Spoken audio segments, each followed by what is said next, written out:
Bienvenue à l'Église biblique baptiste. Je m'appelle David Smith. Nous sommes à Gatineau, Québec. Le soleil brille. Il n'y a pas des oiseaux parce qu'on est en plein hiver. Il fait moins 10 à peu près, moins 11, je crois. Ou peut-être ça a amélioré, ça a chauffé un peu. Mais tournez dans vos Bibles en Genèse chapitre 5. Genèse chapitre 5, et le titre de mon message, c'est nous sommes dans une continuation avec la deuxième partie d'un message que j'ai commencé, une série que j'ai commencé la semaine passée, la série qui est intitulée Les instructions bibliques pour la vie à la fin des temps. Et la semaine passée, on a parlé de l'exemple de Noé, et aujourd'hui, dans cette deuxième partie, on va parler d'un autre homme qui s'appelle Enoch. Enoch, H-E accent aigu, N-O-C, Enoch. Ou ça peut être appelé d'une façon différente, ça dépendant de mais ça peut être appelé d'autres façons aussi, mais on l'a appelé H-E accent aigu, N-O-C. Et nous sommes en Genèse chapitre 5, versets 21 à 24. Et ensuite, on va comparer ce passage-là avec un autre passage dans le Nouveau Testament, dans la série des saints, les caractères de la Bible en Hébreux chapitre 11 et versets 5 et 6. Mais on va commencer avec Genèse chapitre 5, versets 21-24. Mais avant que nous commençons ça, je vais lire ça dans un instant, après que je fais quelques remarques. Mais avant que nous faisons ça, on doit prier que le Seigneur soit avec nous, afin que nous puissions comprendre sa parole et tout.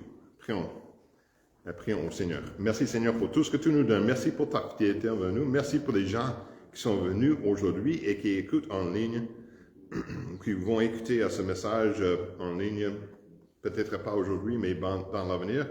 Que tu puisses toucher le cœur et l'esprit avec ta parole, que tu puisses nous remplir de ton Saint-Esprit, que nous puissions être remplis de ton Saint-Esprit, que chacun puisse demander d'être rempli de ton Saint-Esprit, que tu puisses empêcher les puissances des ténèbres, de nous empêcher à comprendre ce que tu veux nous enseigner et que nous puissions concentrer sur ta parole et que ta parole soit efficace pour pénétrer dans nos cœurs et nos esprits. Et que ce message soit efficace, que tu puisses prêcher le message comme il faut, que tu puisses, pardonne-moi de mes péchés, remplis-moi de ton Saint-Esprit, comme tu as commandé, comme tu as promis, que je puisse prêcher avec la liberté, avec le Saint-Esprit en moi, et que tu puisses parler à travers moi par ton Saint-Esprit, et que ta parole soit efficace pour pénétrer dans le cœur et l'esprit de chacun qui écoute ce message, et que s'il y a quelqu'un qui n'est pas encore 100% certain d'être sauvé, qu'il puisse constater qu'il est pécheur, que tous son péché sont privés de la gloire de Dieu, que s'il met leur confiance en Jésus-Christ comme le sauveur personnel, qu'il puisse être sauvé par la grâce, par la foi en Jésus seul, et qu'il puisse faire ça dès aujourd'hui. Et nous remettons toutes ces choses entre tes mains. Au nom de Jésus. Amen. Amen. Les instructions bibliques pour la vie à la fin des temps. Nous vivons, je crois que nous vivons, comme j'ai mentionné la semaine passée, que nous vivons dans les fins des temps, que c'est plus proche que jamais que nous voyons les choses qui arrivent. Mais les chrétiens disent ça pendant plusieurs années. Mais nous voyons des choses qui arrivent, que ça peut être plus proche. Mais si ça demain, dans un mois, 2 mois, 2 ans, 3 ans, 10 ans, 20 ans,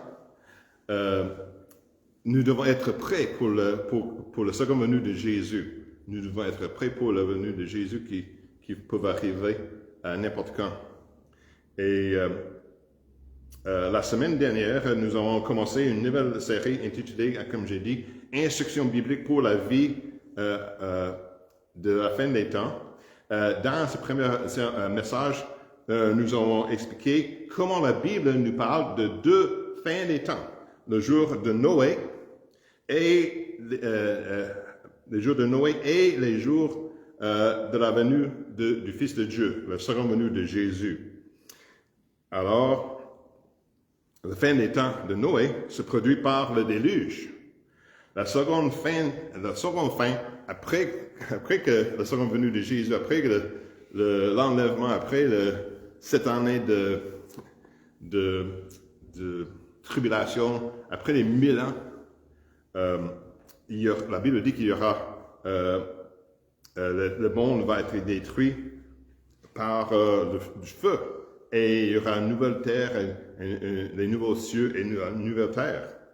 Mais que nous devons préparer pour la venue de Jésus et partager avec les autres et en attendant. Donc, nous savons que Noé a vécu dans la première fin des temps. Nous vivons peut-être vraiment dans la deuxième fin des temps. Et donc, je crois que il est impératif que nous sachions comment vivre à la lumière de la seconde fin des temps et la seconde venue de Jésus. La semaine dernière, nous avons appris 3 choses sur la façon dont Noé vivait à l'approche de la fin des temps dans sa vie, que nous devrions intégrer dans nos vies à l'approche de la deuxième fin des temps ou la seconde venue de Jésus. Noé avait une grande révérence pour Dieu. Et nous devrions aussi. Noé a marché avec Dieu et nous devrions aussi marcher avec Dieu. Ça veut dire simplement parler avec Dieu, écouter Dieu, lire la parole de Dieu et marcher vivre avec Dieu. Et Noé a semé les graines en parlant de Dieu à sa génération, aux gens de sa génération. Et nous devrions nous retrouver en train de parler au sujet de Jésus à notre génération. Aujourd'hui, nous pensons que nous passons à Noé, nous passons de Noé à un autre homme proche à la première fin des temps, et son nom est Enoch. Enoch, H-E-N-H-E, ça figure N-O-C. Il n'y a pas de grand chose au sujet d'Enoch dans la Bible, mais nous allons voir comment Enoch a vécu selon ce qui est dit dans la parole de Dieu. Et encore une fois, nous devons appliquer la façon dont Enoch a vécu à l'approche de la première fin des temps du déluge à nos vies, à l'approche de la deuxième fin des temps. Alors là, des fois, j'ai vu les pasteurs font ceci, et je pense que c'est une bonne pratique. Alors, levez-vous, s'il vous plaît, par respect de la parole de Dieu, la Bible, pendant que nous lisons Genèse chapitre 5, versets 21 et 24, et Hébreux chapitre 11, et versets 5 et 6. D'abord, Genèse chapitre 5, versets 21 à 24. La Bible nous dit, Enoch vécut 65 ans et engendra Méthuselah. Et Enoch marcha avec Dieu après qu'il eut engendré Méthuselah 300 ans, et il engendra des fils et des filles. Tout le temps qu'Enoch vécut fut donc 365 ans. Enoch marcha avec Dieu, puis il disparut, car Dieu le prit. Et en Hébreux chapitre 11, versets 5 et 6, Hébreux chapitre 11, versets 5 et 6, si vous avez une Bible à Ashtavad, c'est à la page 318 dans le Nouveau Testament, Hébreux chapitre 11, chapitre 5 et 6, la Bible nous dit, par la foi, Enoch fut enlevé pour qu'il ne vit point la mort. Et on ne le trouva plus parce que Dieu l'avait enlevé, car avant qu'il fût enlevé, il avait obtenu le témoignage d'avoir été agréable à Dieu. Or, il est impossible de lui être agréable sans la foi, car il faut que celui qui s'approche de Dieu croit que Dieu est et qu'il est le rémunérateur de ceux qui le cherchent. Merci beaucoup. Asseyez-vous. Alors, lorsque vous marchez avec Dieu, vous découvrirez des choses que les autres ne connaissent pas ou ne comprennent pas. Lorsque vous marchez avec Dieu, vous découvrirez des choses que les autres ne connaissent pas ou ne comprennent pas. Encore dans verset 24, dans chapitre 11, alors ça va être en Genèse. En Genèse, chapitre 5 et verset 24, la Bible dit « Enoch marcha donc avec Dieu. » Enoch marcha donc avec Dieu. Alors, vous avez probablement vu des gens marcher autour des pistes autour d'un terrain de football ou sur une piste cyclable ensemble, à côté de l'épaule. Mais ils sont en train de parler peut-être plus qu'en train de marcher. Alors, qui dépense plus d'énergie à parler qu'à marcher. L'accent est mis sur la communication et non sur l'exercice ou le marcher. Alors, Enoch marchait, la Bible dit marcher, ça veut dire littéralement vivait avec Dieu. Alors, je ne crois pas que Dieu avait besoin de l'exercice et Enoch devait lui-même être éternellement en bonne forme parce qu'il a vécu, la Bible dit ici, 365 ans avant d'être enlevé. Donc, je pense que lorsque Dieu marchait avec Enoch, l'accent était mis sur la communication avec lui. Dieu révélait des choses à Enoch pendant qu'il marchait. Maintenant, écoutez les promesses de Dieu lorsque vous marchez avec Dieu et parlez avec lui. Maintenant, je vais partager deux versets, un verset de l'Ancien Testament et un verset du Nouveau Testament. En Psaume 24, verset 14, la Bible nous dit « Le secret de l'Éternel est pour ceux qui le craignent, et il leur fera connaître son alliance. » Et en Luc chapitre 8, verset 10, la Bible nous dit « Il répondit, il vous a été donné de connaître les mystères du royaume de Dieu, mais il en est parlé aux autres en parabole, de sorte qu'en voyant, ils ne voient point, et qu'en entendant, ils ne comprennent point. » Dieu dit que si vous êtes prêts à marcher avec moi, avec Dieu, et parler avec moi, ça veut dire avec Dieu, vous découvrirez les choses secrètes que les autres ne connaissent pas et ou ne comprennent pas. Et dans la marche d'Enoch avec Dieu, ou pendant la communication d'Enoch avec Dieu, il a découvert les choses secrètes. Laisse-moi vous montrer. À l'âge de 65 ans, et pensez à ceci. À l'âge de 65 ans, la Bible dit que Enoch est devenu papa. Et il a eu un enfant, un fils, et Enoch l'a appelé Methuselah. Savez-vous ce que le nom Methuselah veut dire?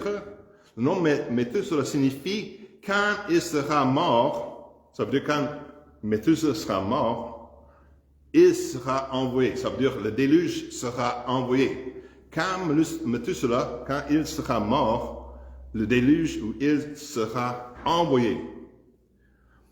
En référence au déluge.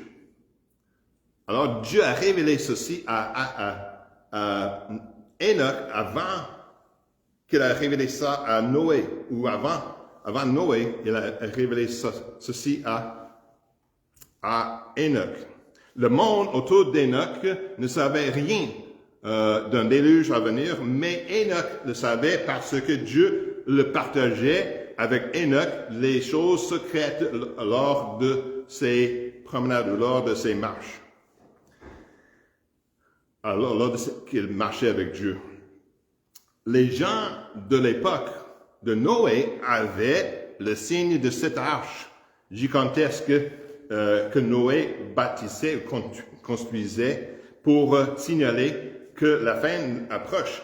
Ceux qui sont allés, moi et ma famille, sont allés au Kentucky, aux États-Unis, à ce qu'on appelle Ark Encounter, et c'est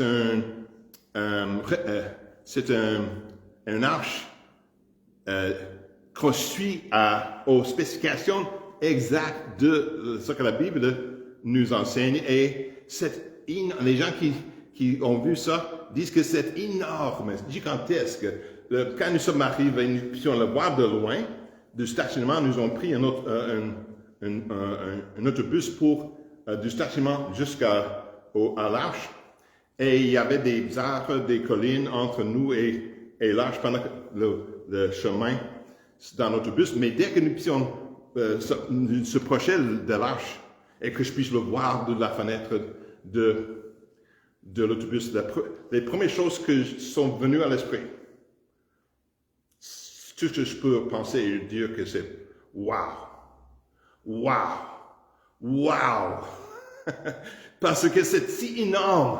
On voit la grandeur de l'arche dans la Bible, mais dès que nous voyons aux yeux, c'est impressionnant. Alors, dans Matthieu chapitre 24, 38, la Bible nous dit que les gens ont simplement continué à vivre. La Bible, Matthieu 24, 38 dit, car de même qu'aux yeux devant le déluge, les hommes mangeaient et buvaient, se mariaient et donnaient en mariage jusqu'au jour où Noé entra dans l'arche.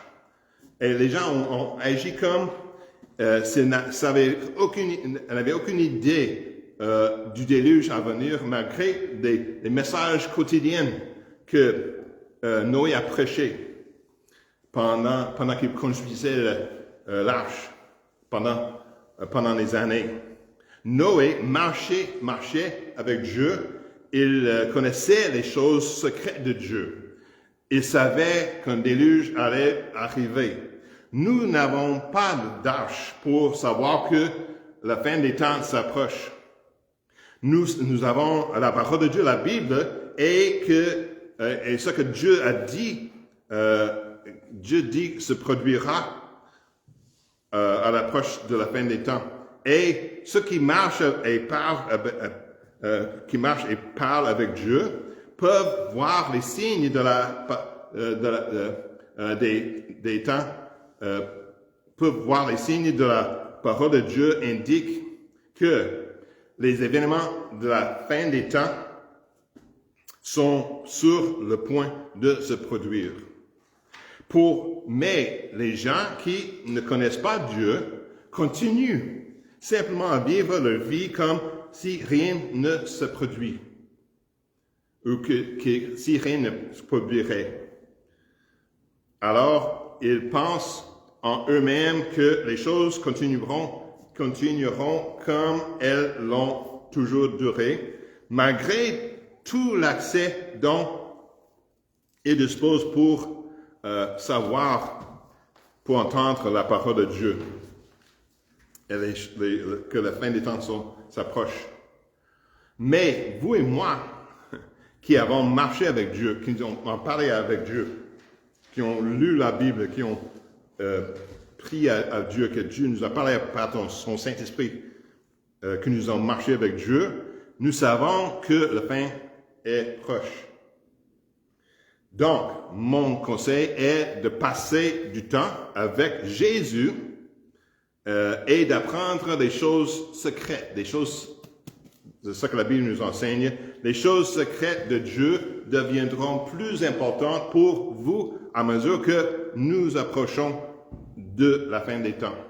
Deuxièmement, lorsque vous marchez par la foi, vous voyez les choses comme Dieu les voit, même si elles ne sont pas encore réalisées. Je vais répéter ça. Lorsque vous marchez par la foi, vous voyez les choses comme Dieu les voit, même si elles ne sont pas encore réalisées. Hébreux chapitre 11, notre verset en Hébreux chapitre 11 encore.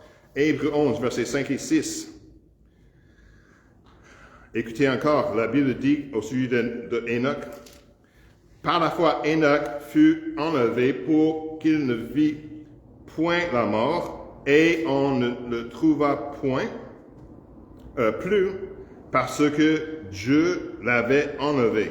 Car avant qu'il fût enlevé, il avait obtenu le témoignage d'avoir été agréable à Dieu.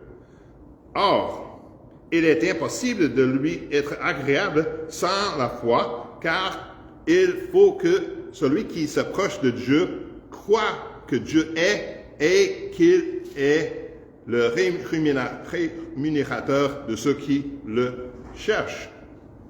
Je ne crois pas pour une seule seconde que le Saint-Esprit qui a inspiré la Bible a placé au hasard verset 6 entre Noé dans verset 5 entre Enoch en verset 5 et Noé en verset 7. Alors encore, le verset 6 nous dit, « Or, il est impossible de lui être agréable sans la foi, car il faut que celui qui s'approche de Dieu croit que Dieu est et qu'il est le rémunérateur de ceux qui le cherchent. » Il a placé ce verset entre Enoch et Noé dans ce passage, dans Hébreux chapitre 11, entre verset 5, entre Enoch et verset 7, Noé. Il est pris comme un sandwich là, parce que tous deux ont fait preuve d'une grande mesure de foi. Noé et Enoch ont fait preuve d'une grande mesure de la foi. Enoch croyait tellement en Dieu au sujet du déluge à venir qu'il a nommé son premier-né, son premier fils, pour réfléchir que si Dieu avait dit qu'il y aurait un déluge, alors qu'il y aurait un déluge. Chaque fois qu'Enoch appelait Méthuselah, il se rappelait à Enoch que Dieu avait dit qu'il y aura un déluge. Noé croyait tellement en Dieu au sujet du déluge à venir qu'il a construit un arche selon les spécifications que Dieu lui avait données. Chaque fois que Noé sortait de chez lui, il voyait cette arche et cela lui rappelait que Dieu allait apporter un déluge. Et quelle était la grandeur de la foi de ces deux hommes? Ils n'avaient jamais vu une inondation. Pensez à cela. Enoch et Noé n'ont jamais vu une déluge locale, n'ont jamais vu une inondation locale. Pourquoi? Parce qu'il n'y a pas encore eu de pluie sur la terre. C'est selon ce que la Bible nous enseigne. Ils ne savaient même pas, n'ont pas même vu cela en petite forme, comme les inondations locales par la pluie, parce qu'il n'avait pas encore de la pluie sur la terre, selon la Bible. À l'origine, le sol était arrosé par une vapeur, comme indiqué en Genèse chapitre 2, versets 5 et 6. Genèse chapitre 2, versets 5 et 6. La Bible dit en Genèse chapitre 2, versets 5 et 6, « Or, aucun arbrisseau des champs n'était encore sur la terre, et aucune herbe des champs ne germait encore, car l'Éternel Dieu n'avait point fait pleuvoir sur la terre, et il n'y avait point d'homme pour cultiver le sol. mais une vapeur montait de la terre et arrosait toute la surface de la terre. Alors, Dieu a dit à Enoch et à Noé qu'un déluge viendra par la pluie, même s'ils n'ont pas encore vu la pluie dans leur vie. Incroyable. Incroyable. Alors, alors, nous savons à quoi ressemble la foi d'Enoch et de Noé à la fin des temps, mais à quoi devrait ressembler notre foi de la fin des temps. Nous devrons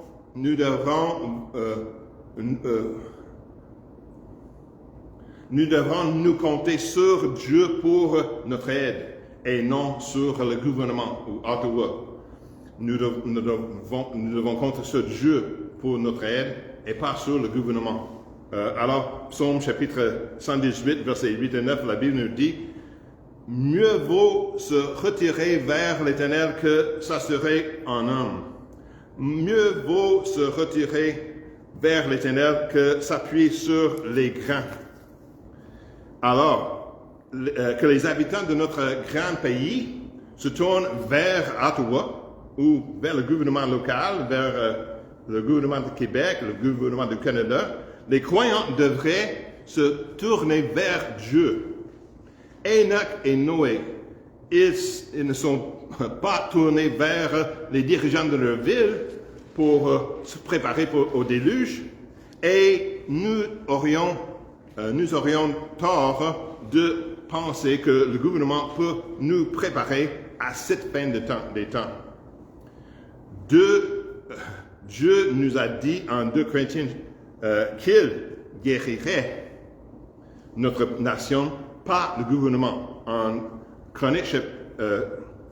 2 Chroniques chapitre 7 verset 14, la Bible nous dit « Et que mon peuple, sur lequel mon nom est invoqué, s'humilie, prie et cherche ma face, et qu'il se détourne de ses mauvaises voies, alors je l'exaucerai des cieux, je pardonnerai ses péchés et je guérirai son pays. » Ensuite, nous devons être préparés pour ce temps et ne pas être pris par surprise.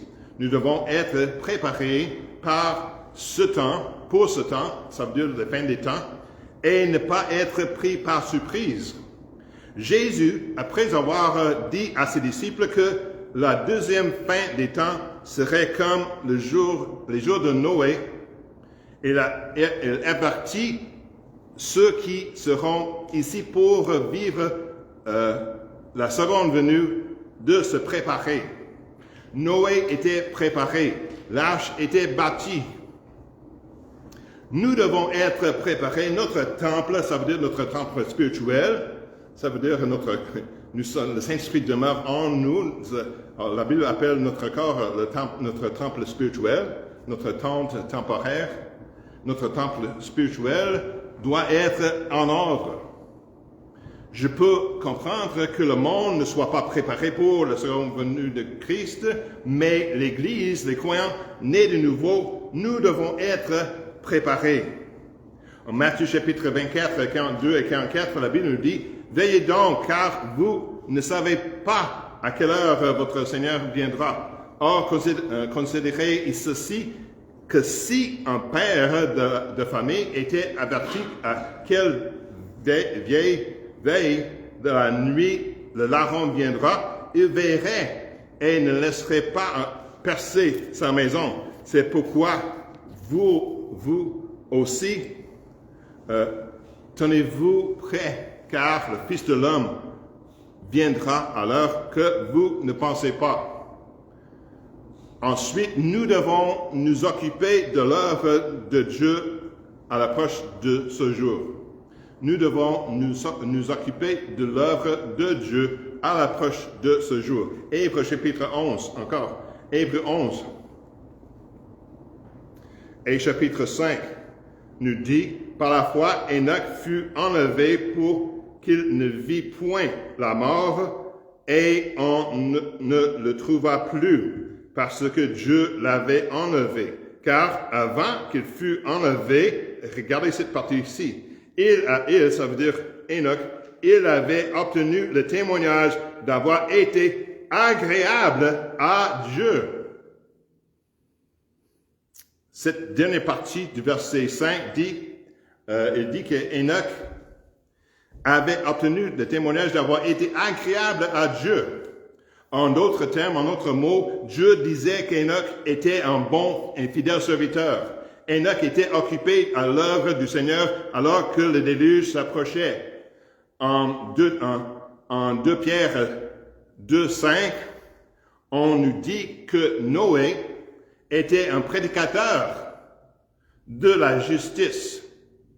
Alors que Noé était occupé à bâtir l'arche, il était également occupé à faire l'œuvre de Dieu. En 2 Pierre chapitre 2 verset 5, la Bible nous dit « Et s'il n'a point épargné l'ancien monde, et s'il a préservé Noé, le 8e, le prédicateur de la justice, lorsqu'il a envoyé le déluge sur le monde des impies. » L'Église, ça veut dire les croyants, doit se garder de rentrer dans sa petite coquille, ou en anglais on dit circle the wagons, ou j'ai traduit ça, faisant le tour de nos chariots, ou en serrant les coudes entre chrétiennes à l'approche de la fin des temps. L'Église de Jésus-Christ doit être plus audacieuse que jamais. Avec COVID, dans les années récentes, COVID-19, nous avons vu un aperçu de la facilité avec laquelle l'Église se retire plutôt que se tenir devant ou que se présente devant le monde. Alors, si l'Église n'est pas sur ses gardes, elle fera la même chose à l'approche des fins des temps. Et finalement, le 3e point, lorsque vous marchez, faites le choix de marcher sagement. Lorsque vous marchez, ça veut dire, lorsque vous marchez, lorsque vous vivez, alors, faites le choix de marcher sagement ou judicieusement.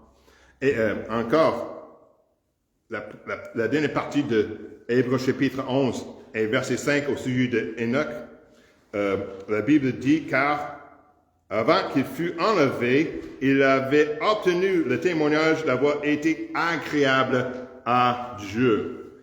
En moyenne, les gens marchent environ 5000 pas par jour. Les hommes marchent un peu plus, les femmes peut-être un peu moins. La question est, vos pas, peu importe le nombre que vous faites, vous rapproche-t-il de Dieu ou vous s'éloigne de Dieu?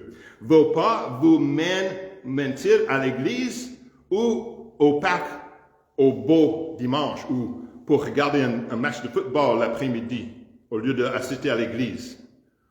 Vos pas vous amènent vers quelqu'un pour lui demander pardon ou vos pas vous amènent-ils dans une direction opposée en les évitant? Vos démarches vous amènent-elles à aider quelqu'un dans le besoin ou vos démarches vous amènent-elles à faire quelque chose que vous souhaitez faire? Vos pas vous mènent-ils à votre Bible, à lire votre Bible ou au magasin au coin, pour le magasin d'école au coin? Enoch a plu Dieu et il a fait des pas sages. Noé a marché avec Dieu et il a fait des pas sages. Et vous et moi sommes également appelés par Dieu à marcher avec sagesse. Jean chapitre 2 verset 6 nous dit, celui qui dit qu'il demeure en lui doit aussi marcher comme il a marché lui-même. On parle aussi de Jésus. Et j'oserais dire que Jésus a marché avec sagesse, n'est-ce pas? Êtes-vous en train de marcher avec sagesse, prions Dieu? Merci, Père Céleste, pour tout ce que tu nous donnes. Merci pour ta fidélité envers nous. Merci pour ce message. Merci pour ces exemples de Enoch et de Noé et comment ils étaient préparés, comment ils étaient sages, comment ils ont marché avec toi, comment ils étaient en train de faire ton œuvre pour témoigner aux autres et comment ils ont marché sagement et que nous devons prendre leur exemple et marcher sagement, que nous voyons le jour approche. Le jour s'approche où Jésus reviendra et qu'il sera trop tard à témoigner à nos amis ou à notre entourage. Nous devons être en train de témoigner et faire ta volonté et avoir notre temple spirituel préparé et en ordre pour la seconde venue de Jésus. Nous prions. Et s'il y a quelqu'un qui n'est pas encore 100% certain d'être sauvé, qu'il soit averti que, avant que ce soit trop tard, qu'il doit croire que Dieu est et qu'il doit avoir confiance en lui et mettre confiance en Jésus-Christ comme le sauveur personnel, que Jésus est ressuscité des morts le 3e jour, selon la Bible, et que Dieu a tant aimé le monde qu'il a donné son Fils unique, Jésus, afin que quiconque croit en lui ne périsse point, mais qu'il ait la vie éternelle, qu'il puisse mettre la confiance en Jésus-Christ comme le sauveur personnel, dès aujourd'hui, avant que ce soit trop tard. La Bible dit qu'aujourd'hui, c'est le jour du salut. Et qu'il puisse mettre confiance en Jésus avant que ce soit trop tard. Avant que le jour où Jésus reviendra pour chercher ses enfants et qu'ils soient laissés ici sur la terre. Et qu'ils puissent mettre confiance en Jésus-Christ comme sauveur personnel dès aujourd'hui. Nous remettons toutes ces choses entre tes mains, au nom de Jésus. Amen. Alors que le Seigneur bénisse. À la prochaine.